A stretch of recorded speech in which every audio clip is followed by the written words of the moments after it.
Hello welcome students. आज हम आपको बताने वाले हैं झारखंड बोर्ड क्लास 12 फिजिक्स का चैप्टर नंबर 5 जिसको बोलते हैं मैग्नेटिज्म एंड मैटर, जिसको हम चुंबकत्व और पदार्थ बोलते हैं। इस चैप्टर का जो वेटेज है झारखंड बोर्ड में इसका बहुत ज़्यादा नहीं है। एक क्वेश्चन और 3 मार्क्स का क्वेश्चन ही आता है, मतलब कि एमसीक्यू आ जाएगा, 1 मार्क्स क्वेश्चन आ सकता है और 3 मार्क्स का क्वेश्चन आ सकता है। क्या इंपॉर्टेंट है, सबसे पहले कमेंट कर देना अपने सिटी का नाम, डिस्ट्रिक्ट का नाम, और हम स्टार्ट करेंगे चैप्टर को जल्दी से। और उससे पहले अगर आपने बकायदा जिन्होंने भी मेरा सीरीज नहीं देखा है तो इस सीरीज को जाकर देख लो। यहाँ पर आपको सारा क्या मिल जाएगा, आपको सारा का सारा यहाँ से जिसको देखना है एमसीक्यू पूरा एमसीक्यू मिल जाएगा। यहाँ पर जैक बोर्ड 2005 पे हमारा लिखा प्ले लिस्ट मिल जाएगा। जैक बोर्ड 2025 प्ले लिस्ट है, यूट्यूब पे सर्च कर लेना, उसमें इंपॉर्टेंट क्वेश्चन मिल जाएंगे, फिर मिल जाएंगे। और जिनको फीस का 1 शॉट डिवीजन देखना हो चाहे तो मेरा 1 शॉट डिवीजन का देख लेना, यहाँ पर आपको सारे सारे डिविजन्स मिल जाएंगे। ठीक है, और चैनल को सब्सक्राइब और शेयर करना ना भूले। और स्टार्ट करते फिर हमारा पहला क्वेश्चन है ना। जितने रेगुलर स्टूडेंट्स हैं जो आते हैं रेगुलर आ रहे हैं उनके लिए बहुत अच्छी बात है, रेगुलर आते रहिए, आपका काम हो जाएगा। तो हम बात करते हैं अगला चैप्टर, हमारा जो चैप्टर स्टार्ट करते हैं चैप्टर। यस, हमारा चैप्टर है, ठीक है, मैग्नेटिज्म एंड मैटर, जिसको बोलते हैं चुंबकत्व और पदार्थ बोलते हैं। इस चैप्टर की बात करेंगे तो यहाँ क्या पढ़ना है, तो सबसे पहली बात बताओ तो यहाँ पर कि यहाँ जितने एमसीक्यू है, एमसीक्यू का सीरीज हर शाम 7:30 बजे मिल जाता है आपको। 7:30 बजे आप आना, ज्वाइन करना, आपको सारा सोल्यूशन इसका मिल जाएगा विथ डिटेल सोल्यूशन। और क्या पढ़ना है क्या नहीं पढ़ना है वो भी हम आपको यहाँ बता देते हैं, क्योंकि बहुत कुछ यहाँ क्वेश्चन ऐसा है जो कि सिलेबस का पार्ट नहीं है, इसलिए। ठीक है, तो ये सब आपको हम बता देंगे। शाम के 7:30 बजे आ जाओगे, हर शाम आपको चैप्टर बाय चैप्टर हमारा स्टार्ट हो गया है सीरीज, वो आपको हम मिल जाएगा। ठीक है, बाकी यहाँ कोई खास पढ़ने की जरूरत नहीं है। एमसीक्यू में आपको वहाँ पर पहले ही मैंने कह चुका, मैं आपको सारा बता चुका हूँ। स्टार्ट करते हैं हमारा सब्जेक्टिव क्वेश्चन, जो आपके लिए सबसे ज़्यादा इंपॉर्टेंट रहता है, जो वो क्वेश्चन जो आपको सबसे ज़्यादा लोग आप हमसे पूछते हैं कि सर क्या पढ़े क्या ना पढ़े। तो बात करते हैं सब्जेक्टिव क्वेश्चन की, बात करते हैं। तो सब्जेक्टिव क्वेश्चन बात करेंगे तो आरजी मैग्नेट ये नहीं आता है, इसको कोई पढ़ने की जरूरत नहीं है, मत पढ़ना कभी भी। ठीक है, मैं कह रहा हूँ क्यों बोलता है जैक बोर्ड क्वेश्चन बैंक पढ़ो, क्वेश्चन बैंक में से ही मैक्सिमम क्वेश्चन आ जाते हैं, मैक्सिमम क्वेश्चन यहीं से आ जाते हैं, इसलिए। ठीक है, बात करते हैं अगला चैप्टर आता है कि व्हाट इज आर्टिफिशियल मैग्नेट। ये भी नहीं आता है ना, तो ये सब कुछ पढ़ने की जरूरत नहीं, ये सब कुछ में 2 नहीं पढ़ने की जरूरत है, कुछ में 3 give two ways to demagnetise magnet, ये भी नहीं आता है। What is a reliable test magnetic field, ये भी नहीं आता है, इसको भी नहीं। ठीक है, यानी चुंबकत्व का विश्वसनीय परीक्षण क्या है, ये भी क्वेश्चन नहीं आता है, कोई पास पढ़ने की जरूरत यहाँ पर नहीं है। क्वेश्चन 5 कहते हैं what is the magnetic field क्या होती है, and what is the difference between uniform and non uniform magnetic field with the help of diagram. ये पूरा का पूरा जितना लिखा है डिरेक्शंस कोई काम का नहीं है ना। जो बच्चे कोचिंग पढ़ते हैं उन्होंने देखा होगा, उनको भी कोचिंग में शायद ये सब कभी कराया नहीं गया है। क्यों नहीं कराया गया है, क्योंकि ये क्वेश्चन आता ही नहीं है। ठीक है, तो क्वेश्चन पर हम बात करते हैं 5 का। क्वेश्चन 5 आता नहीं है, मत पढ़ना क्वेश्चन को। ठीक है, पीडीएफ आपको मिलता रहेगा, कहाँ मिलता है पीडीएफ आपको पता ही है ना, लिंक मिल जाता है लास्ट, हम वीडियो के एंड में आते आते या बीच के बीच में भी कभी आपको बता देंगे कि वीडियो सारा हमारा कहाँ मिलता है, वीडियो का पीडीएफ कहाँ मिलता है वो बता देंगे। अब आता है क्वेश्चन 6, ये अगला क्वेश्चन जो मेरे इंपॉर्टेंट सबसे इंपॉर्टेंट है। क्वेश्चन 6 पर ना 3 मार्क्स के लिए इंपॉर्टेंट क्वेश्चन है कि what are magnetic field lines and give their main characteristics, है ना, कि मैग्नेटिक फील्ड लाइन्स क्या होती हैं और इसके गुण क्या होते हैं, है ना। तो कहते हैं कि magnetic field lines represented by set of lines of curve which are called magnetic field lines, है ना। मैग्नेटिक फील्ड को रिप्रेजेंट करने के लिए हम एक कर्व ड्रॉ करते हैं या एक लाइन ड्रॉ करते हैं, है ना। That means to represent a magnetic field, है ना, to represent a magnetic field we use set of lines और कर्व जो which are called magnetic field lines. ठीक है, the lines are not real, है ना, बस ये रियल नहीं होती, बस यहाँ तक, बाकी दे आर ड्रॉन, ये कुछ लिखने की खास जरूरत नहीं है इस पॉइंट को। ठीक है, अच्छा, 2 मेन प्रॉपर्टीज बता देना कि मेन प्रॉपर्टीज क्या क्या होती हैं। तो लिखना पहली बात कि magnetic field lines always form a close loop, तो magnetic field lines form continuous and close loop, बस यहाँ तक, है ना। और they start from north pole and end at south pole. ठीक है, कहाँ पर, आउटसाइड में, and while inside it move from south pole to north pole. तो जो लास्ट पर लिखा है ना साउथ पोल टू, यानी इनसाइड में कहाँ होता है, तो लिखते हैं कि इनसाइड मैग्नेट। तो इनसाइड मैग्नेट क्या होता है, ये हमेशा साउथ पोल से नॉर्थ पोल चलते हैं। इस वाले पॉइंट को याद रखना, जैक बोर्ड ने यही क्वेश्चन वो एमसीक्यू में पूछ लेते हैं, है ना, कि ये इसका डायग्राम कहाँ होता है, south pole to north pole होता है, कहाँ पर, इनसाइड द मैग्नेट, मैग्नेट के अंदर। डायग्राम बनाने की कोई खास जरूरत नहीं है, मैग्नेट डायग्राम नहीं पूछा जाता कभी। बस याद रखना कि इस मैग्नेट के अंदर में, यानी हम अगर एक मैग्नेट बना के दिखा रहे हैं तो इस मैग्नेट देखना एक नॉर्थ पोल है, एन लिख दिया यहाँ पर, एक हमारा साउथ पोल है। कह रहा है कि इस मैग्नेट के अंदर जो मैग्नेटिक फील्ड लाइंस होती हैं, है ना, इस मैग्नेट के अंदर जो हमारी मैग्नेटिक फील्ड लाइंस होती है वो कहाँ से कहाँ चलती है, वो हमेशा साउथ से चलेगी नॉर्थ की ओर, अंदर में। और यही हमसे बार बार पूछा जाता है, अंतर क्या होता है। ठीक है, फिर लिखना the tangent drawn at any point to the magnetic field lines so the direction of magnetic field. ठीक है, बस इतना पॉइंट यहाँ तक। ठीक है, and two magnetic lines never intersect each other, बस। ठीक है, if they cross each other then there will be a two direction of magnetic field at a point which is not possible, है ना। If they cross each other, अगर दोनों एक दूसरे को काटती हैं तो एक ही बिंदु पर मैग्नेटिक फील्ड के दो एक ही पॉइंट पर मैग्नेटिक फील्ड के दो डायरेक्शन होंगे, इन दो दिशा होगी, जो कि पॉसिबल नहीं है। ठीक है, तो इंटरेक्शन विच इज इम्पॉसिबल, मतलब पॉसिबल नहीं है। ठीक है, वो बहुत ज़्यादा नहीं करना है, इतना ही पेंट हो गया तो हो जाएगा। And magnetic field lines are far each other represent a weak magnetic field, अगर उनके बीच की दूरी बहुत ज़्यादा हो जाए तो ये वीक मैग्नेटिक फील्ड होगा, कमजोर मैग्नेटिक फील्ड होगा। While the magnetic field lines that are close to each other, और वो मैग्नेटिक फील्ड लाइन जो एक दूसरे के काफ़ी करीब करीब होती हैं, है ना, represent the strong magnetic field. तो ये पॉइंट होता है, 4 पॉइंट आप रखना, कोई 2 पॉइंट लिख दोगे हो जाएगा, 2 से 3 पॉइंट लिखोगे काम हो जाएगा। पहले लिखोगे what is magnetic field lines, क्या होती हैं। तो मैग्नेटिक फील्ड को रिप्रेजेंट करने के लिए we use the some set of line and curve, है ना, जिसे हम लोग मैग्नेटिक फील्ड लाइन्स बोलते हैं। ठीक है, and magnetic field lines are not real. ठीक है, मैग्नेटिक फील्ड लाइन्स रियल नहीं होती है। ठीक है, तो चुंबकीय क्षेत्र रेखाएं क्या होती है लेना, चुंबकीय क्षेत्र रेखाएं वक्री रेखाओं तथा सहो के रेखाओं के समूह द्वारा प्रदर्शित किया जाता है, जिसे चुंबकीय क्षेत्र रेखाएं कहा जाता है। बस यहाँ तक, बाकी इस सब पॉइंट को लिखने की कोई खास मैंने कहा जरूरत नहीं है। ठीक है, तो जो पॉइंट काट दिया इसको मत लिखना। ठीक है, इसे कुछ गुण है, ये गुण जो मैं बता दिया पर लिखना, डायग्राम बनने की खास आपको जरूरत यहाँ पर रहेगी नहीं। ठीक है, तो क्वेश्चन नंबर 6 में बस इतना ही है। क्वेश्चन नंबर 6 में और कुछ खास पढ़ने की आपको जरूरत यहाँ पर नहीं होगी। ठीक है, बात समझ आ रहा है। ठीक है, तो याद रखना कि मैं चैप्टर बाय चैप्टर में आपको सब बताते रहते हैं, है ना, चाहे वो एमसीक्यू हो चाहे पीवाईक्यू हो। मैंने तो पहले भी कहा है कि पीवाईक्यू आप कर लो, और पीवाईक्यू में आप क्या करो, एक तो 2022-23 वाला कर लेना, और साथ में कहा है कि आप पीवाईक्यू में मॉडल सेट कर लेना, मतलब 2023 और 2024 का जो मॉडल सेट आया था उसका सॉल्यूशन मैं अपलोड कर दिया हूँ, आपको मिलता रहेगा, वो देखते रहो। और दूसरी बात कि उसमें वो चीज़ मत पढ़ना जो ऑलरेडी, है ना, वो क्वेश्चन मत पढ़ना जो कि सिलेबस का पार्ट नहीं है। जैसे कभी मैं बोलूँ तो आप पोटेंशियोमीटर मत पढ़ना, कभी भी पोटेंशियोमीटर अब नहीं आता है। ठीक है, केमिस्ट्री की बात करूँ तो केमिस्ट्री में आपका एक चैप्टर है सॉलिड स्टेट, वो भी मत पढ़ना, वो नहीं आता। ठीक है, तो क्वेश्चन नंबर 6 में बस इतना ही था, इतना ही पढ़ना है। ठीक है, यहाँ पर सारे पॉइंट्स लिखे हुए हैं, आपको दिख जाएगा सारा पॉइंट्स यहाँ पर लिखा है, पॉइंट डी, है ना।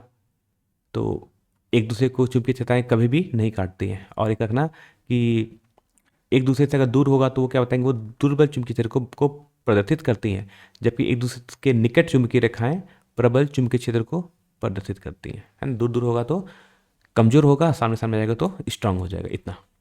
ठीक है, और इतना कि चुंबकीय क्षेत्र रेखाएं वास्तविक नहीं होती हैं, बस इतना, है ना। चुंबकीय क्षेत्र रेखाएं वास्तविक नहीं होती, बस इतना पॉइंट लिख लेना। ठीक है, अगला पॉइंट आता है what is magnetic dipole and magnetic moment. ठीक है, तो इसका पढ़ने की जरूरत नहीं है ना, इसको कोई फायदा जरूरत नहीं है। इसमें जो पूछा जाता है वो एक आपका फॉर्मूला पूछ सकता है, या तो आपसे इससे यूनिट पूछ सकता है। तो इसका जो फॉर्मूला होगा, जो यूनिट होगा, वो ऑलरेडी इसके एमसीक्यू में मैंने बता दिया एक्सप्लेन करके, तो हम बार बार चीज़ों को हम एक्सप्लेन नहीं करेंगे ना। तो ये मत पढ़ना, कुछ आता नहीं है सब, है तो क्वेश्चन 7 आज तक नहीं पूछा गया ना पूछेगा। इस चैप्टर से जो इंपॉर्टेंट है वो आपको बता देंगे ना कि इस चैप्टर से इंपॉर्टेंट होता क्या है, जो आपको पढ़ना चाहिए। ठीक है, तो हम सिर्फ बोर्ड पढ़ रहे हैं, तो बोर्ड में सब क्वेश्चन बस कुछ भी नहीं पढ़ना। ठीक है, कहता है derive the relation for torque on a dipole और back magnet in a uniform magnetic field, यानी किसी कह रहा है एक समान चुंबकीय क्षेत्र में किसी द्विध्रुव यानी क्षण चुंबक पर बलाघूर्ण के लिए व्यंजक प्राप्त कीजिए। मतलब उसके लिए आपको ड्राइव करना है किसका, drive relation for the torque, है ना, for a bar magnet kept in a uniform magnetic field. तो नहीं पढ़ना है सब। ठीक है, ये सब कुछ नहीं पढ़ना, क्या पढ़ना बताते हैं इसमें, है ना, क्या इंपॉर्टेंट है वो बताते हैं इसमें। तो ये सब डायग्राम, ये सब डेसेंस वगैरह कुछ नहीं आता है, तो सब डेसेंस जहाँ मैं काट रहा हूँ कुछ मत करना है सब। ठीक है, सेम आपका कैसा मैं ये का प्रूफ है, सेम प्रूफ वैसा है जैसा हमने एक चार्ज, एक डायपोल, जब एक इलेक्ट्रिक डायपोल रखा था इलेक्ट्रिक फील्ड में, है ना, एक विद्युत द्विध्रुव रखा था हमने एक समान विद्युत क्षेत्र में, वैसा ही रेसन इसका भी है। इसमें इंपॉर्टेंट क्या है पूरे के पूरे चीज़ में वो बताता हूँ इसमें आपको। तो इसमें जो इंपॉर्टेंट है उसको मैं बताता हूँ, उसमें ये इंपॉर्टेंट बस, है ना, ये वाला बस फॉर्मूला पढ़ना, only formula. Tau equal to बोलते हैं एम क्रॉस बी, जो टॉक होता है वो magnetic moment into cross magnetic field होता है। इसको बस ये बस फॉर्मूला पढ़ लेना, और कुछ नहीं यहाँ से पढ़ने की आपको जरूरत है। ठीक है, और कुछ नहीं आता है सब, बाकी सब फालतू लिखा है, कुछ नहीं आता है सब, कभी आया भी नहीं है ना, और ना आएगा। ड्राइव द क्वेश्चन 9 कहता है derive the relation for intensity of magnetic field at a point on the axial line of magnet, ये मत पढ़ना। क्वेश्चन नंबर 8 9 नहीं पढ़ना है। बताओ फिर से क्वेश्चन थे 1 मार्क्स और 3 मार्क्स के क्वेश्चन आता है, तो 3 मार्क्स का मैं बता दिया था, ये क्वेश्चन मैंने ऊपर बता दिया इंपॉर्टेंट है ना, कि मैग्नेटिक फ्लक्स क्या होती है, उसके उसके 2-3 गुण लिख दो, है ना। बाकी ये सब नहीं आता है, सब कुछ नहीं, एकदम ना इधर काटा काटी करो पूरा एकदम ऐसे, जितना काट सकते हो, बड़ा बड़ा काट सकते हो उतना बड़ा काट दो, ताकि ध्यान रहे कि इसको पढ़ना नहीं था, ये गलती से जैक बोर्ड ने छाप दिया था, है ना। कॉपी करते बस, क्या है क्या नहीं पढ़ना है, क्या पढ़ाना है वो पता नहीं, जो पढ़ाना है जो देना चाहिए था वो जेसीआरटी के क्वेश्चन बैंक में है ही नहीं। जैसे विट स्टोन ब्रिज चैप्टर में थीम बोलते हैं, विट स्टोन ब्रिज का प्रूफ वो जेसीआरटी के क्वेश्चन बैंक में है ही नहीं, जो कि कराना चाहिए था। तो जो नहीं है ना, जो आना चाहिए वो है नहीं, और जो नहीं आता है वही है। तो बात समझ रहे हो क्या हो रहा है यहाँ पर? ठीक है, तो ये सब कुछ नहीं है ना, सब कुछ मत पढ़ना, झूठ मूठ का आपका दिमाग खराब होता रहेगा इसमें बस। ठीक, ये सब कुछ नहीं है। ठीक है, बात समझ आ रहा है, ये सब आपको कुछ खास पढ़ने की जरूरत यहाँ पर नहीं रहेगी। तो क्या पढ़ना है सर, आगे बताती हैं कि difference between electric field line magnetic field line, कुछ नहीं ना, कुछ नहीं सब। यहाँ पर आएंगे अगला फॉर्मूला में, derive for potential energy of a bar magnet और a magnetic dipole when it is placed in a magnetic field. इसका सिर्फ फॉर्मूला है ना, इसमें क्या करना है, इसमें सिर्फ फॉर्मूला है, और फॉर्मूला मत करो, फॉर्मूला मैं ऑलरेडी बता चुका हूँ। और फॉर्मूला में ये वाला फॉर्मूला है ना, ये वाला फॉर्मूला है कौन सा, u equal to minus M dot B, ये फॉर्मूला मैं ऑलरेडी देखना, मैं इसको एमसीक्यू में सॉल्व कर चुका हूँ। तो बस ये वाला फॉर्मूला पढ़ लेना और कुछ नहीं।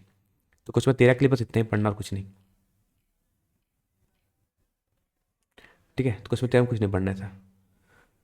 ठीक, ये भी नहीं पढ़ना है सब, ये भी नहीं पढ़ना, फिर 15 भी मत पढ़ना, 13 13 14 15 कुछ नहीं, ये सब कुछ नहीं है। ठीक है, चैप्टर बहुत छोटा चैप्टर है, चैप्टर बहुत कम पढ़ना होता है, और इसलिए चैप्टर को जो बच्चा नहीं पढ़ा है, जो पता को समझ नहीं आ रहा सर क्या पढ़े चैप्टर से, मतलब क्या पढ़ना है, तो इस चैप्टर में बहुत लिमिटेड चीज पढ़ना है, उसको पढ़ लेना, उस पर क्वेश्चन चैप्टर से आना ही आना है। तो सर क्या आएगा वो भी आपको समझ ही आ गया होगा कि ये सब तो नहीं है, क्योंकि ये सब क्या है ना, ये सब आरआईपी हो गया है, मतलब ये सब सिलेबस का पार्ट नहीं है। ठीक है, ये सब सिलेबस का पार्ट नहीं है, सब कुछ नहीं है। ठीक है, तो सब पूरा का पूरा कट कर दो। भूमध्य रेखा क्या है, मैग्नेटिक इक्वेटर क्या है, क्या क्या है, कुछ नहीं है ना। Magnetic declination, magnetic inclination, angle of dip, ठीक है, horizontal component of magnetic field, इसको लोग बोल देते हैं मैग्नेटिक एलिमेंट ऑफ अर्थ, ये सब ना, ये 3 पॉइंट होते थे पहले, ये अब नहीं आता है सब, पहले था अब नहीं आता है सब।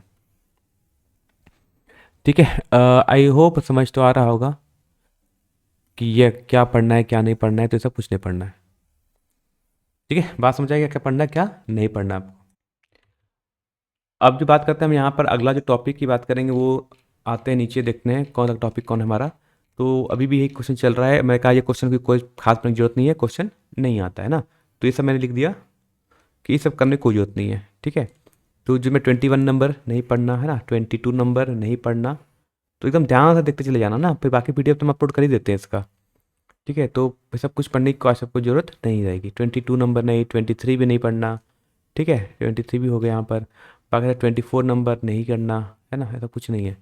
मतलब देखो जैक बोर्ड ने क्या किया ना, जैक बोर्ड देखो कुछ, जैक बोर्ड कितना को तो उसको पता नहीं काम क्या करना है।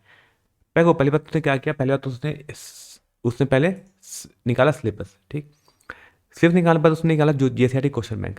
अब जो सिलेबस में है ही नहीं, वो क्यों वो जेसीआरटी के क्वेश्चन बैंक में क्यों है, नहीं होना चाहिए था। ठीक है, क्योंकि इन्होंने कुछ एडिट नहीं किया, इनके पास जो 2 साल 3 साल पुराना जो चलता है उसी को वो चला आ रहा है। इवन ये भी देखते नहीं है कि यार ये क्वेश्चन बैंक में अब ये सिलेबस का पार्ट नहीं है, तो क्वेश्चन बैंक से हट जाना चाहिए। इससे क्या होता है, स्टूडेंट कन्फ्यूज होता है ना, वो बहुत कुछ पढ़ना स्टार्ट कर देता है, जो सिलेबस में नहीं वो भी पढ़ना स्टार्ट कर देता है। इससे क्या होता है, स्टूडेंट की तैयारी अच्छी नहीं होगी, क्योंकि फिर टाइम कम हो जाएगा। ठीक है, तो ये बात जैक बोर्ड को ध्यान देना चाहिए, पता नहीं क्यों नहीं करता है। ठीक है, तो ये सब कुछ नहीं करता है। मैग्नेटिक फ्लक्स कभी भी हमसे, मैग्नेटिक फ्लक्स पढ़ लेना ऐसे 1 मार्क्स के लिए। ठीक है, कि चुंबकीय फ्लक्स क्या होता है, कुछ नहीं है, सेम टाइम ना, इसको क्या बोलते हैं, चुंबकीय फ्लक्स बोलते हैं the number of magnetic field lines passing perpendicular to a surface is called magnetic flux, है ना।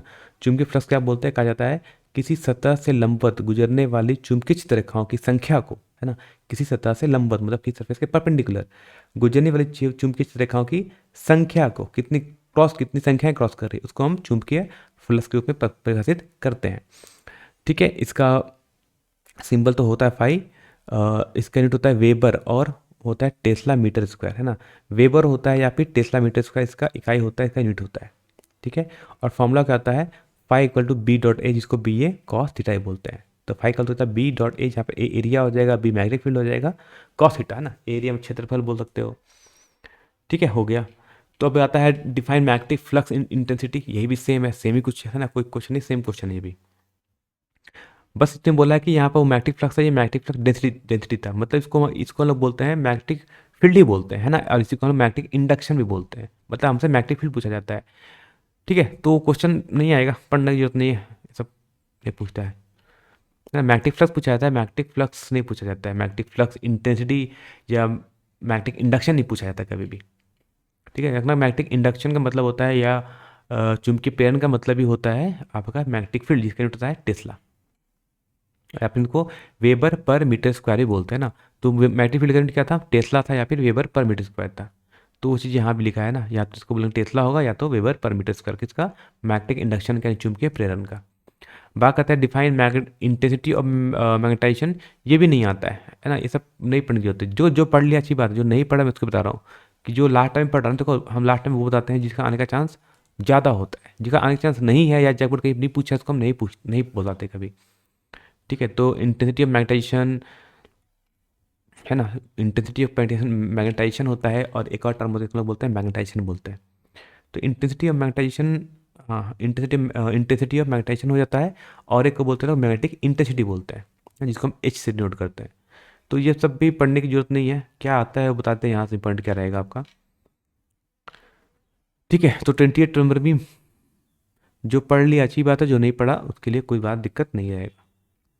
मैग्नेटिक परमेबिलिटी क्वेश्चन में 29 जिसको हम चुंबकीय परागम्यता भी बोलते हैं ना, क्वेश्चन में 29 ये भी नहीं।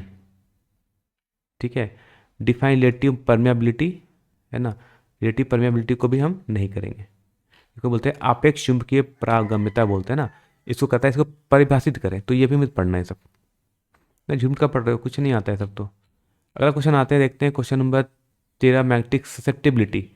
तो मैग्नेटिक ससेप्टिबिलिटी भी नहीं आता है सब, पूरी सर इसमें आता है क्या, आप तो सभी काटा दे रहे हो, तो बताते हैं इसमें आता है क्या है। वही तो मैंने कहा ना कि इस चैप्टर को कोई बच्चा छोड़ेगा नहीं, इसको, क्योंकि चैप्टर से बड़ा लिमिटेड क्वेश्चन आता है, और वो क्वेश्चन हर साल फिक्स रहता है, मैक्सिमम चांस से कोई क्वेश्चन पूछा जाता है ना। ये बार बार इतना लॉन्ग डिस्टेंस वगैरह कभी नहीं पूछते हैं, है ना। तो ये भी नहीं आता है। 32 का जो लिखा है छोटा सा डिस्टेंस लिखा हुआ है, relation between magnetic permeability and magnetic susceptibility, ये भी नहीं आता है ना। इसमें सिर्फ एक फॉर्मूला आता है, ये वाला formula, mu r equal to 1 plus psi M, ये वाला पढ़ लेना, सिर्फ फॉर्मूला, है ना। 1 मार्क्स में क्वेश्चन आपसे पूछा जा सकता है।